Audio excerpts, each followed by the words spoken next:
കോൺഗ്രസ് പാർട്ടിക്കുള്ളിലെ പ്രശ്നങ്ങളാണ് തനിക്കെതിരെയുള്ള ആരോപണങ്ങൾക്ക് കാരണമെന്ന് Congress block vice president Biju Ismail. കുമരനെല്ലൂരിലെ നന്ദൻ എന്നയാളുടെ ചികിത്സാ സഹായത്തിനായി സമിതി രൂപീകരിച്ചിരുന്നു. പിരിച്ചുകിട്ടിയ പണം നന്ദന് കൈമാറിയിട്ടുണ്ട്. ചാനലുകളിൽ വരുന്ന എനിക്കെതിരെയുള്ള ഒരു ആരോപണം, നന്ദൻ ചികിത്സാ സഹായമായിട്ട് തട്ടിപ്പ് നടത്തി എന്നുള്ള രീതിയിൽ വലിയ രീതിയിലുള്ള ആക്ഷേപം, അതുകൂടെ അതിൽ കൂടെ എൻ്റെ പഴയ ബിസിനസ്സുപരമായിട്ടുള്ള കുറേ ആരോപണങ്ങളൊക്കെ ഉന്നയിച്ചിട്ടുള്ള സോഷ്യൽ മീഡിയയിൽ ഇങ്ങനെ വരുന്ന എനിക്കെതിരെയുള്ള ആരോപണം ഉണ്ട്. അതിനെതിരെ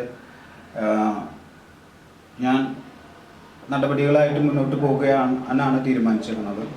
ഈ നന്ദൻ ചികിത്സാ സഹായവുമായിട്ട് തികച്ചും അവിടുത്തെ ആ പ്രദേശത്തെ കുമരനെല്ലൂർ എന്ന് പറയുന്ന പ്രദേശത്ത് നന്ദൻ പാർട്ടിയുടെ മുൻ ബൂത്ത് പ്രസിഡൻ്റായിട്ടുള്ള നന്ദന് വേണ്ടിയിട്ട് ചികിത്സാ സഹായം നൽകണം എന്ന് എന്നെ അറിയിച്ചത് മുൻ മണ്ഡലം പ്രസിഡൻറ്റും സംശയം, അതുപോലെ തന്നെ അംശക്കാരുടെ നേതൃത്വവും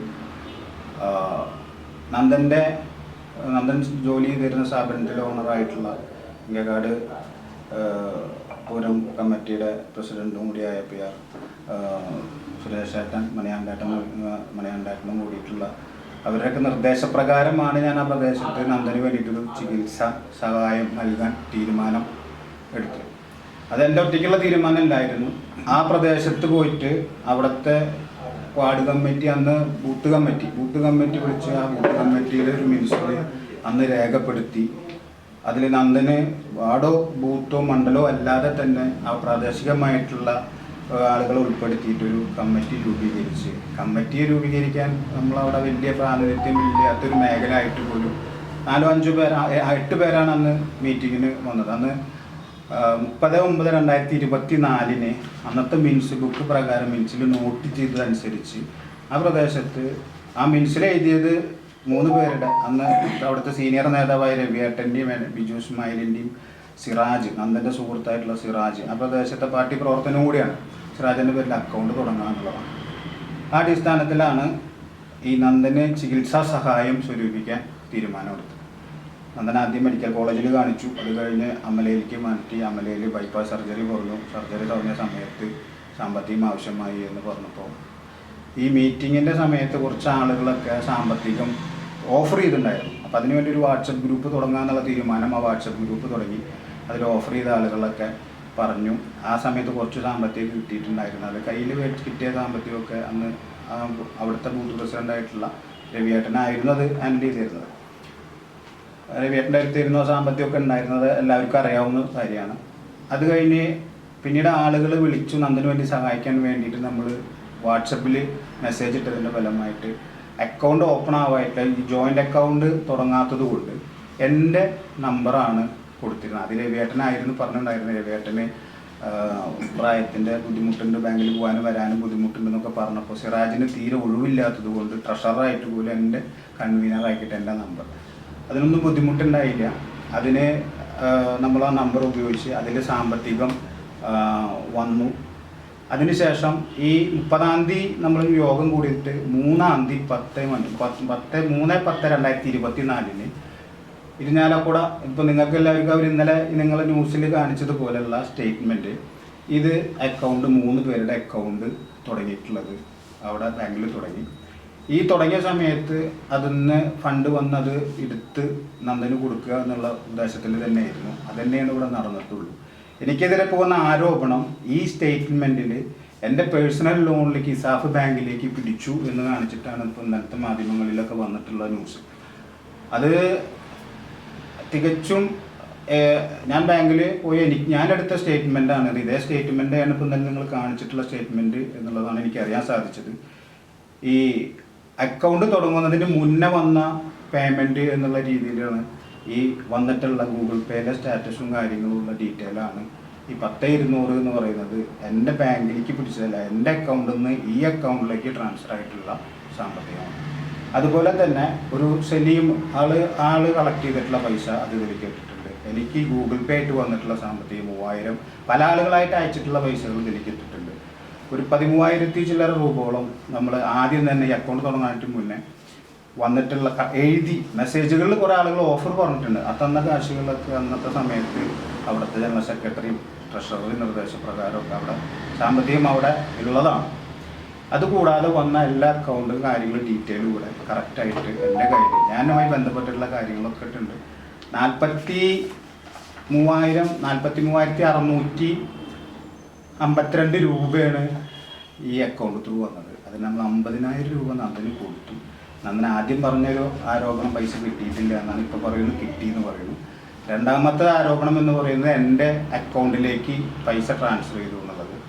അത് എൻ്റെ അക്കൗണ്ടും എനിക്ക് ഗൂഗിൾ പേ വന്ന ഇസാഫ് ബാങ്കിൽ എൻ്റെ ഈ ഒരു 1 ഇയർ സ്റ്റേറ്റ്മെൻറ്റാണ് ഇത്.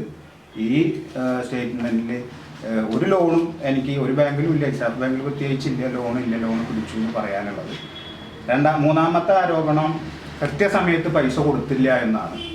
ഒരു ചാരിറ്റി പിടിക്കുമ്പോൾ മറ്റുള്ള ആളുകൾ തരുന്ന സാമ്പത്തികം അത് കളക്ട് ചെയ്തിട്ട് അത് ആൾക്ക് കൊടുക്കുക എന്നുള്ളതാണ്. അത് അവരുദ്ദേശിക്കുന്ന ഈ രോഗി ഉദ്ദേശിക്കുന്ന സമയത്ത് കൊടുക്കാൻ നമ്മൾ അവിടെ എഴുതി കൊടുക്കുക കാര്യങ്ങളോ ഒന്നും പറഞ്ഞിട്ടുമില്ല. നമുക്ക് കിട്ടിയ സമയത്ത് ആ സാധനം എത്തിച്ചു. ആ സമയത്ത് ആളത് നിരസിക്കുകയാണുണ്ടായത്.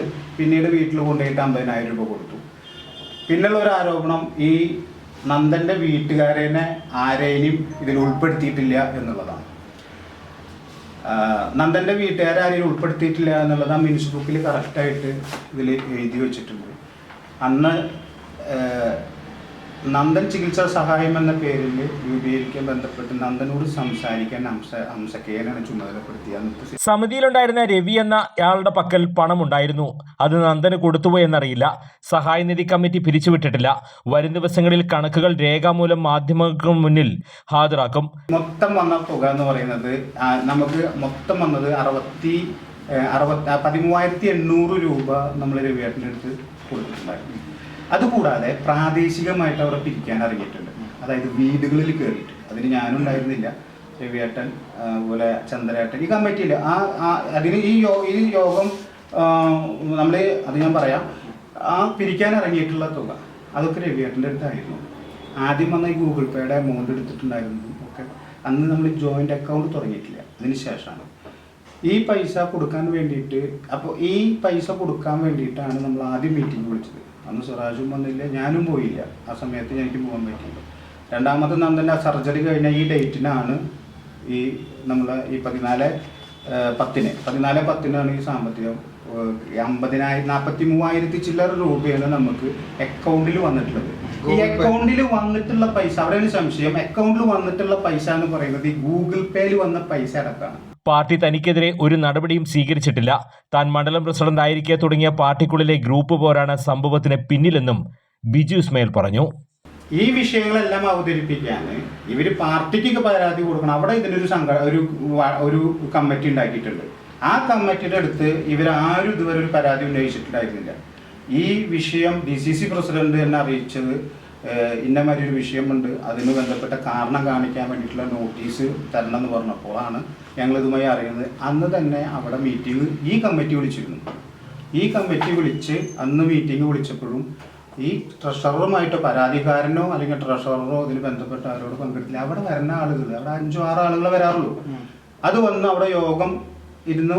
ഈ ഹംസയ്ക്ക് രക്ഷാധികാരി ഉണ്ടായിരുന്നു. യോഗം ഇരുന്ന് സംസാരിച്ചു പോന്നു. ഇതിലെ എൻ്റെ സഹപ്രവർത്തകർ എന്നെ താറടിച്ച് കാണിക്കാൻ വേണ്ടി ഞാൻ ഇത് മാത്രമല്ല, ഇപ്പൊ പിന്നെ ഇതിൽ നന്ദൻ്റെ പരാതി കിട്ടിയപ്പോൾ ആരോ ബാങ്കിലേക്ക് വിളിച്ചു ചോദിച്ചു, ഇങ്ങനെ ജോയിൻ്റ് അക്കൗണ്ടിൽ എത്ര വന്നിട്ടുണ്ടെന്ന്. ബാങ്കുകാർ പറഞ്ഞു 73,000 രൂപയുടെ അക്കൗണ്ട് ഉണ്ട്. എനിക്ക് വേറെ അക്കൗണ്ട് ഉണ്ട് അവിടെ, അതേ ബാലൻസ് കാണുന്ന വേറെ അക്കൗണ്ടും ഉണ്ട്.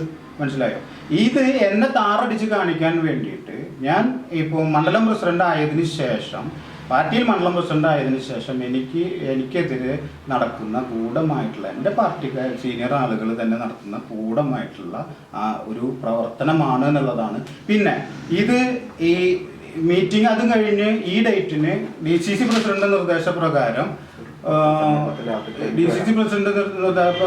അവിടെ മീറ്റിംഗ് കൂടിയിട്ട് ഈ അക്കൗണ്ട് ക്ലോസ് ചെയ്യേണ്ട കാര്യങ്ങളും അക്കൗണ്ട് നന്ദൻ ചികിത്സാ സഹായമായി പങ്കെടുത്തിട്ട് അവിടുത്തെ ചന്ദ്രേട്ടൻ്റെ വീട്ടിൽ മീറ്റിംഗ് കൂടി. അവിടെ ആർക്കും പരാതി ആർക്കും വന്നിട്ടില്ല. ആ മീറ്റിങ്ങിനെ നന്ദനെ വിളിച്ചപ്പോൾ നന്ദൻ പറഞ്ഞത് അവൻ്റെ അടുത്ത് കോൺഗ്രസ് നേതാക്കൾ ഇതിൽ പങ്കെടുക്കരുതെന്ന് പറഞ്ഞിട്ടുണ്ടെന്നാണ്. പൊതുപരിസരത്തിൽ ഗൃഹോപകരണങ്ങൾ ഓൺലൈൻ വിലയേക്കാൾ വലിയ തുക.